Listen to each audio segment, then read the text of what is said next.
Doença de Peyronie. Você sabe o que é? Vamos falar um pouquinho sobre a doença de Peyronie, o que causa e como é a manifestação clínica. Fica aí que a gente vai falar sobre isso agora.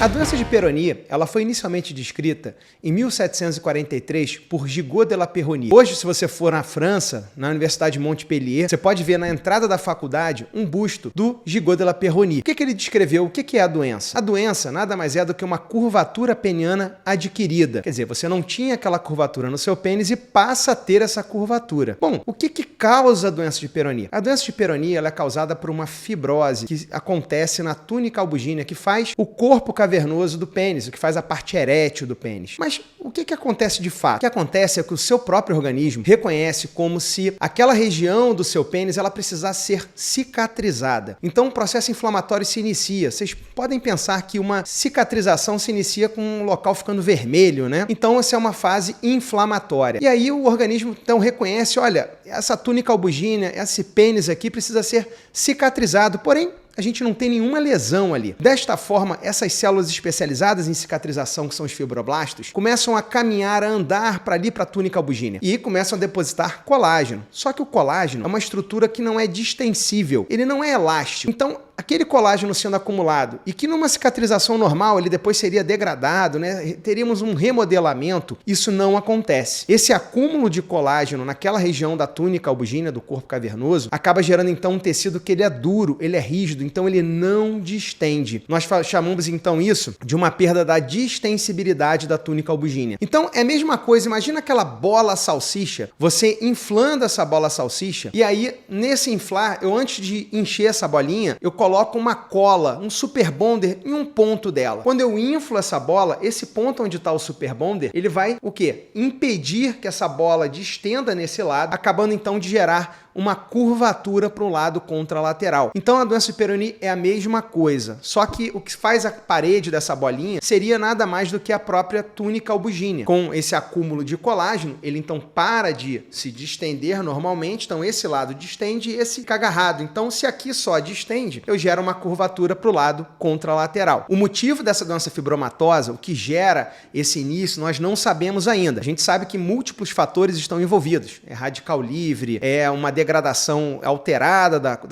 do próprio colágeno. Nós temos também o trauma envolvido. Só que antes nós considerávamos o trauma peniano como algo muito importante. Porém, hoje, quando analisamos as doenças de Peyronie, somente 10% dos pacientes relatam algum trauma. Tem alguns relatos muito interessantes de práticas bem traumáticas penianas feitas ali naquela região do Oriente Médio, onde o membro peniano, quando o pênis está em ereção, o indivíduo vai e aperta até ele está lá. Tanto é que é o local do mundo onde tem a maior taxa de fratura peniana. E quando eles analisaram a quantidade de doença de Peyronie nessa população, comparada à população americana, não teve diferença. Então, o trauma está lá, está presente, está relatado, provavelmente está envolvido, mas não é essencial que você tenha trauma para você ter a doença de Peyronie, tá? E uma vez a doença iniciada, a gente chama que é uma fase inicial da doença, que é uma fase inflamatória, é a fase ativa da doença. Nós dividimos, então, a doença de Peyronie nas seguintes fases. Essa fase inicial, que é a fase ativa da doença, onde a doença progride, e depois essa doença estabiliza e nós chamamos de uma fase estável, que é a segunda fase da doença de Peyronie. Essa fase ativa da doença, ela é caracterizada por uma curvatura ou uma indentação, uma deformidade progressiva peniana. E essa deformidade, ela vai, então, quer dizer, cada semana, cada mês que passa está pior do que o anterior. E pode ou não ter dor associada a esse evento. Então, como é que a gente sabe se entrou na fase crônica, na fase estável ou não da doença? Bom, se você tem mais de 3 meses, de preferência 6 meses, sem dor e sem piora dessa curvatura, dessa indentação ou dessa deformidade, você entrou na fase estável da doença de Peyronie. Por que isso é importante? Porque na fase aguda da doença de Peyronie não cabe, na verdade, nenhuma indicação de tratamentos agressivos invasivos, né?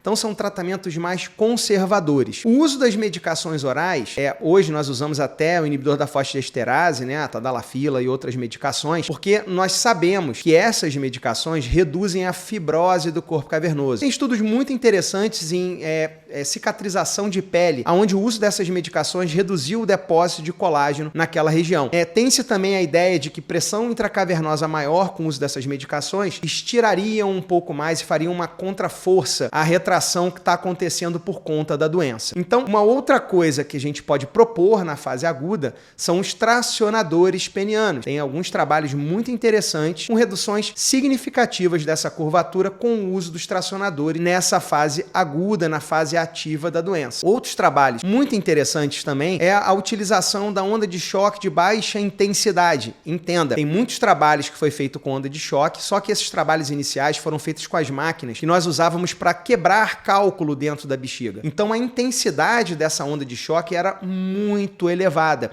E intensidades elevadas numa onda de choque, sim, podem provocar lesões dentro do corpo cavernoso da túnica albugínea. Por isso que nós temos resultados conflitantes. Esses trabalhos mais antigos mostravam até uma piora da curvatura com a utilização da onda de choque. Porém, quando vieram as máquinas de baixa intensidade, porque nós queremos apenas promover uma reestruturação, um remodelamento tecidual, os resultados foram mais interessantes. Principalmente uma redução significativa da dor quando o paciente tem dor naquela fase aguda. Não são todos os pacientes. Uma outra observação que nós fazemos também nesses trabalhos com doença de Peyronie é que o grupo que fez onda de choque de baixa intensidade teve uma parada da progressão mais agressiva da doença. Então, a onda de choque também tem uma contribuição de parar essa progressão da doença. Porém, nós não podemos dizer que a onda de choque de baixa intensidade vai curar ou vai reduzir essa curvatura peniana. Isso não vai acontecer. Outra observação que nós temos também, em alguns trabalhos para suportar, é uma estabilização, uma redução do tamanho dessa placa, dessa fibrose, quando ela está presente, tá?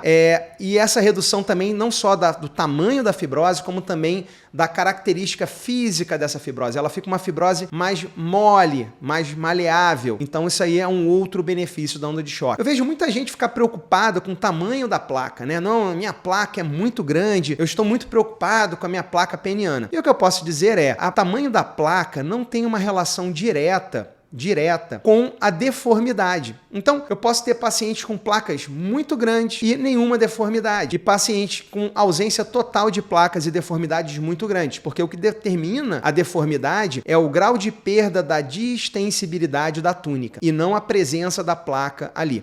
Lembrando que essas placas, sim, se forem com depósitos muito grandes de colágeno, essas placas podem evoluir até para uma fibrose mais significativa e até calcificação dessas placas. Tanto é que às vezes você faz um raio-x e você vê aquelas placas fibróticas. Lembrando que na fase aguda e um pouco após a fase aguda, 12% dos pacientes que tiveram a doença de Peyronie vão ter uma melhora espontânea da doença. Muitas vezes até a gente acha que melhorou, até melhora sim a curvatura, mas por conta de que houve uma redução de um lado e depois teve uma pequena redução do outro lado que compensou aquela curvatura. É uma coisa também importante de lembrar e de comentar que a doença de Peyronie tira em média ali uns 2 a 3 centímetros de comprimento peniano, tá? Com a curvatura. Lembrando que a curvatura mais comum que vai acontecer é a curvatura dorsal. Bom, chegamos então ao final da fase aguda, a doença estabilizou, você está sem progressão há 3 meses pelo menos, de preferência 6 meses, sem progressão dessa curvatura, sem piora do quadro, sem dor. Então você estabilizou a doença. E aí vem a pergunta, né? Será que eu preciso de um tratamento cirúrgico? Será que eu preciso de um tratamento invasivo? Bom, a resposta a essa pergunta, ela depende do que está acontecendo com você. Se você não tem nenhuma dificuldade de penetração, né, da curvatura gerada, se você tem uma qualidade de rigidez peniana boa, mantida, lembrando que a própria doença de Peyronie vai aumentar a chance de uma disfunção erétil, ali em torno de 40% dos pacientes, sim, vão ter uma disfunção erétil associada. Então você pode ter uma dificuldade de penetração por redução da qualidade da rigidez desse pênis ou por uma curvatura mais significativa. Lembrando que essas curvaturas, quando acontecem até 20 graus, nós consideramos curvaturas fisiológicas. Então até 20 graus a gente considera fisiológica. 30 graus ali, a gente começa a considerar uma curvatura um pouco mais significativa. Acima de 60 graus, sim, essas são as curvaturas que nós consideramos curvaturas graves. E, em geral, esses são os pacientes que provavelmente vão necessitar de uma intervenção. Só que se engane que é só a curvatura. Eu posso ter uma curvatura peniana, ela distribuída ao longo do meu pênis, que vai dar menos repercussão e dificuldade para penetração, ou uma curvatura peniana que está concentrada em apenas um ponto do meu pênis. Muitas vezes, essa concentração da curvatura que está toda num ponto só pode gerar mais dificuldade de penetração ou não. Então, na fase crônica da doença, vem então a pergunta, então o que eu devo fazer nessa fase crônica da doença? Bom, fase estável, fase crônica, número 1, você tem dificuldade para penetração devido à curvatura, ou uma dificuldade ou uma impossibilidade de penetração devido à curvatura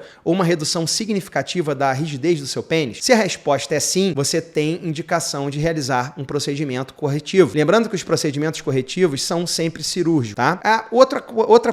Outra posição também que a gente pode considerar, o paciente ficou muito incomodado, mas muito incomodado com a curvatura final. Então isso aí tem que ser discutido com o médico. Qual é a abordagem que nós vamos fazer para essa curvatura peniana? Lembrando que nas curvaturas penianas, quando a gente vai decidir a abordagem cirúrgica, a prótese peniana, né, que todo mundo fala muito na prótese peniana, a prótese peniana ela entra no sentido do paciente que tem uma piora da qualidade da rigidez peniana. E lembrando que há sim sempre um risco de piora da qualidade dessa rigidez numa correção. Lembrando que a escolha da cirurgia tem que ser discutida com o médico. Então, o que a gente usa em grosso modo para poder escolher o tratamento, né? Então, se a gente olha uma curvatura peniana, a gente tem um lado longo e um lado curto desse pênis. Bom, eu posso corrigir essa curvatura aumentando o lado curto e igualando ao lado contralateral, que é o lado longo. Para fazer isso, eu tenho que fazer um corte aqui, retificar esse pênis e com a retificação, eu tenho que preencher esse buraco, esse defeito que foi gerado com um enxerto, tá? Se a minha curvatura é uma curvatura menor que 60 graus, se eu estimo uma perda, quer dizer, mais ou menos, só para vocês terem ideia, a cada 30 graus, a diferença dos lados é de aproximadamente 1,6 centímetros de comprimento. Então, se eu tenho 60 graus, eu espero 3,2 centímetros de diferença de um lado para o outro. Só que a gente mede o pênis em tração, sob tração, e se essa diferença dos lados representa mais do que 20%, tá? Você provavelmente vai considerar também a colocação de um enxerto nesse caso, quer dizer, aumentar o lado curto desse paciente. Porém, se o paciente tem um pênis de um tamanho acima da média, com curvaturas menores que 60 graus, né, e essa diferença de lados representa menos do que 20% do comprimento peniano, a gente vai considerar, nesse caso, a realização de uma aplicatura, que seria o quê? A redução do lado longo peniano, tá? São as opções que geralmente a gente escolhe, porém tudo isso tem que ser discutido com o médico. As expectativas devem ser alinhadas. E aí vem o último ponto, tá, doutor? Mas e onde é que entra a prótese peniana? Porque eu vi muita coisa sobre prótese peniana. Bom, vou mostrar para vocês. A prótese peniana, que pode ser inflável, pode ser semirrígida, aqui uma prótese inflável, essa prótese ela vai entrar para garantir a rigidez desse pênis, porque é um pênis que já tem uma qualidade de rigidez reduzida. Então esse paciente já tem disfunção erétil. Nesses casos, o que a gente acaba optando de tratamento é o aumento do lado curto e a colocação desse implante. Quando a gente coloca uma prótese peniana, nesses momentos a gente pode discutir com o paciente que perdeu muito comprimento, perdeu muito calibre, né? Tem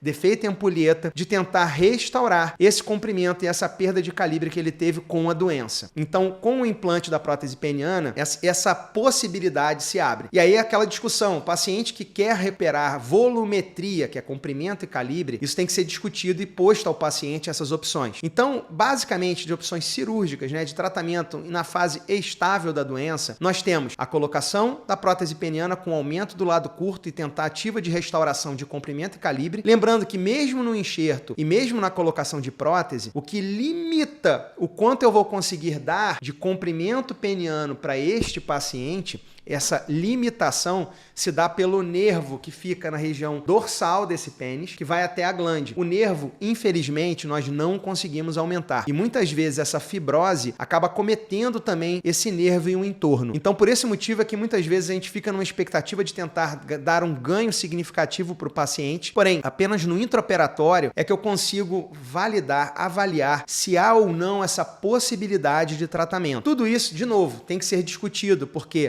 envolve envolvem riscos diferentes, tá? A colocação de enxerto, a aplicatura, lembrando que o problema da aplicatura, que é a redução do lado longo, é que sim, no final, comparado ao pênis inicial que o paciente tinha antes da doença, a gente vai estar tirando mais volumetria peniana, o volume peniano vai reduzir com a aplicatura e há uma tendência a encurtamento peniano. Quando a gente faz uma análise, né, de cirurgias de correção, os encurtamentos mais significativos aconteceram com a aplicatura. Por isso que a indicação desse tipo de correção se deve ao paciente, quer dizer, se enquadra no paciente que tem um pênis maior que a média, num paciente que perdeu pouco ou que tem uma curvatura pouco significativa. Lembrando sempre daquela regra, a cada 30 graus, mais ou menos 1,6 centímetros de comprimento de diferença entre os lados.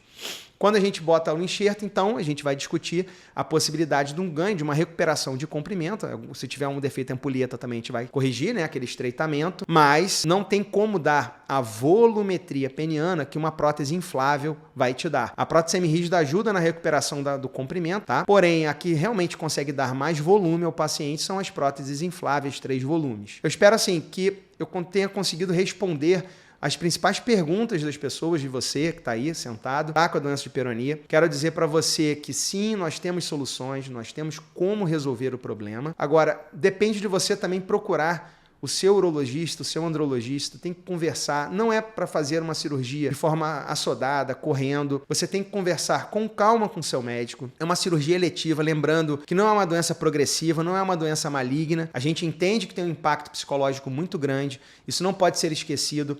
Então, você que tem a doença sofre, a parceira sofre, então tudo tem que ser muito bem alinhado e o tratamento não visa apenas a correção anatômica, mas também a normalização da vida sexual, que no caso não é só de um homem, né? Então tem outras pessoas envolvidas. Fico aqui então, qualquer dúvida, espero que vocês comentem e a gente vai comentar um pouco mais para frente sobre outras formas de tratamento, entrando especificamente em cada tipo de tratamento cirúrgico para a doença de Peyronie.